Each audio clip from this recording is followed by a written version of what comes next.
I think the very concept of incongruity was defined in that film in Detroit by James May, the slowest moving man in history, driving around in a car called The Exorcist. Yeah, it just doesn't work, does it? James May is The Exorcist. No, I mean, if he's going to have a car, it should be called The Florist. Yeah.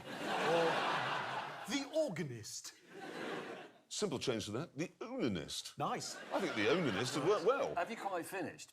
Yeah. Good. Actually, I'd like to talk about Motor City. More specifically, what's happening to it? I'll tell you what's happening to it. It is being slowly ruined by vegetabilists. Oh, God. It is! Look, there are 2 million acres of land in Detroit, OK? Would anybody like to guess how many acres have been given over to allotments?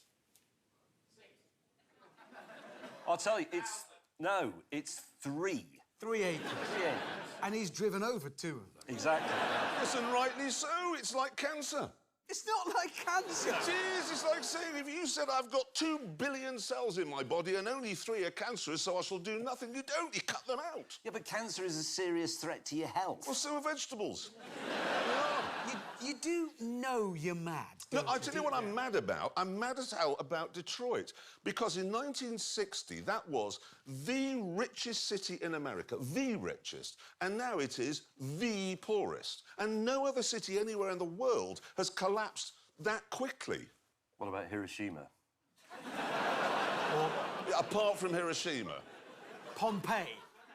Yes, apart from Hiroshima and Pompeii, no city has collapsed as fast as Detroit has. It's unbelievable. Yeah, it's incredible, the scale of it. There used to be 43 car factories in Detroit. 43. Now, 2. Wow. Just 2. Yeah. I actually think it's because America won the war. Which, weirdly... Vietnam. Really? No, I was lying. They lost that one.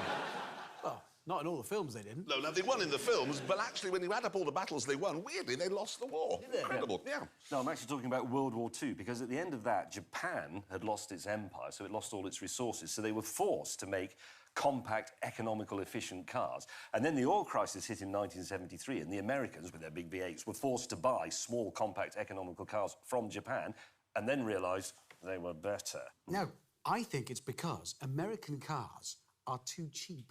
Too cheap? It's a business thing. That's the problem. Sorry, everyone, I fear we are about to get an economic lecture from Chancellor Hammond here.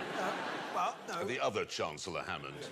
No, you are. Now, concentrate. Let me put this into context for you. A lot of supercars have arrived on the scene recently. I've got pictures of them. This is the McLaren Speedtail. That's 1,000 horsepower.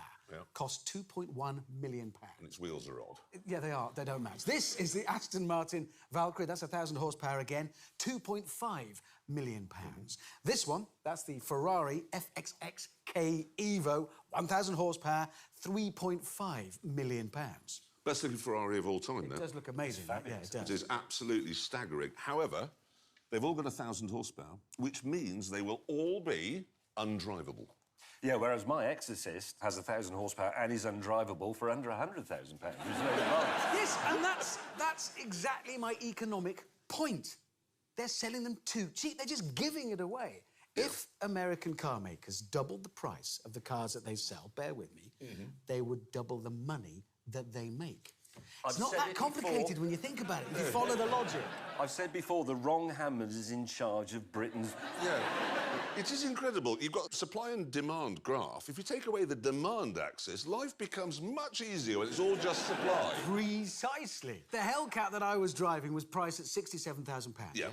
People are now selling them, that same car, second-hand, for £120,000. And one bloke has advertised one for £500,000. So that means they were too cheap, and I'm right. It is hard to argue with that. Unassailable. And we don't have time, so let's move it on.